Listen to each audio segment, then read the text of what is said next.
Welcome to DevOps 2.0, the ultimate JS delivery pipeline. This is a recording of a workshop we gave at the 2021 DevOps JS conference. For your convenience, we split the recording into 9 parts. For all relevant links, timestamps, and more information, see the description box below. You can probably guess that automation saves time. And even though we've been in this workshop for 2 hours already, with me rambling a lot and all that theory that's been going on, we've automated so many things. Just have a look at all the pipelines that we run today and that we have set up, right? And so let's say that we spent an hour coming up with all of that. So we spent 1 hour. How much time this could save us in the long run? Well, let's have a quick lesson in hypothetical math. So let's say that this automation that we implemented, it saves 10 minutes a day of a developer. So it comes down to over 5 days in a year. So 5 days in a year during which you are free to do anything else, either work related or just browse YouTube videos if you play your automation game just right. Now, aside from automating these security audits, there are much more other common things you could automate. Now, you're probably all familiar with the topic of browser tests, right? Browser tests often used to create integration testing scenarios. What you can do with these tools is you can create scenarios automatic where browsers are opened and the tools they get into interaction with the websites, the apps that they open. They test the behavior of these websites and or of these sites. And what are the 3 popular and important tools for automated browser tests that we could use to create such tests that are integration tests, because they test our entire application. They interact with it directly as if they were a customer, a user. So the first logo to the left is the logo of Selenium. Then we have to the right Puppeteer, and then we have Cypress. Now, Selenium is the most popular one. It supports multiple programming languages and multiple browsers when it comes to testing. But when it was created, it was not intended to be a dedicated testing tool. So it was created as a browser automation tool, but not as a testing tool per se. And it shows with the way it's built.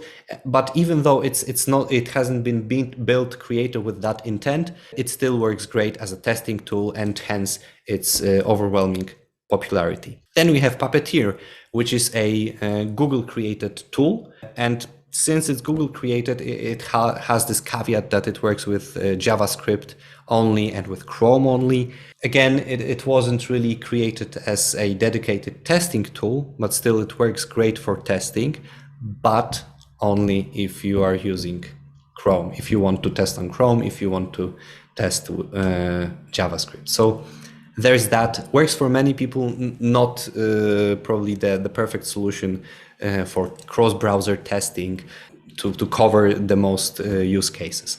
But then we have a contender in this area, a tool that grows in popularity, that gains traction, which is Cypress, created by a company of the same name. It was created with the purpose of testing in mind, and therefore it has a couple of cool built-in tools such as command logging or test debugging. It's relatively simple to use. It allows for cross-browser testing because it supports multiple browsers. It supports mobile websites. So it's a maybe not the most popular tool on the market, but from our point of view here at Buddy, it's one of the more important, and you feel free to try it out. Maybe it will be better for you than, for example, Selenium, right?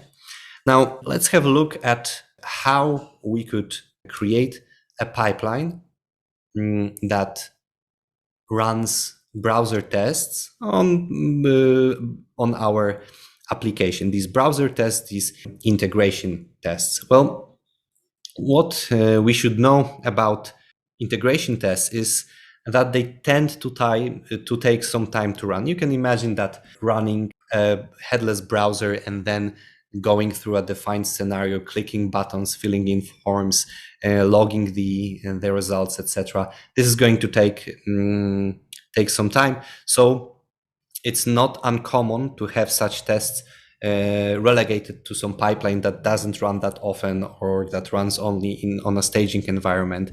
And this is often done to simply save time. Time is money, right? But we cannot recommend that. Let's say that integration tests, such as these browser tests that I'm going to show you, they can detect a lot of holes, a lot of things wrong with your application. And instead of relegating them to a pipeline that doesn't run very often, or runs at the very last mile before the application is deployed, what we should do is to create a smart pipeline that's going to use some optimization techniques to run as fast as it possibly can. And again, I'm going to use the import feature to pull a pipeline that I have created before this workshop into Buddy and show you what I mean by that. So we have the Cypress tests pipeline. Let me show you what it does. So this pipeline uses parallelization to run two Cypress tests simultaneously. Instead of waiting for one test scenario to finish before you run another one, we can actually have multiple testing scenarios, multiple steps run in parallel.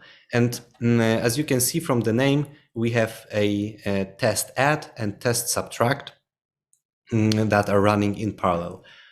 Let's open the app and let me show you what these tests are supposed to do. So these tests will visit the app that's running at a set address, and they'll find a button this is the test dash add. So this test finds the add button, it clicks it, and then it checks what is the value that the counter shows. And the expected result is 1. So when you open the counter, you click once, you should get 1. And the situation is similar with the subtract test. So the Cypress visits the address, clicks the subtract button, and expects -1 as a result. So instead of running these two steps one after another, I'm saving time by running these two steps in parallel. So let's see that in action. Again, you can use running actions in parallel in many other cases. As you remember to keep in mind these three pillars and inspect and adapt when you see that your pipeline has grown and it's very chunky and it takes quite some time to run. You can look at it and think about which steps don't need to be run in your regular order, which steps could be made to run in parallel in order to save you some time. And this could be beneficial as it is with these integration tests with Cypress. When they are run in parallel, they will be much easier to digest. Well, their runtime will be much easier to digest rather than simply waiting for one test to run and then another test to run after the first one is complete. And this gives you another benefit when steps are run in this basic order, so from top to bottom, if for example the first test which tested adding, if it failed, the other test wouldn't even run, right? But if we run these two tests in parallel, they both start running at the same time, and they will both show you a result. So it could be the case that one of your integration tests, test scenarios, it runs successfully. So all the points that you wanted to cover there, they all work, but the other scenario fails for some reason. So you have better feedback about what you should look at, what you should fix before you move on.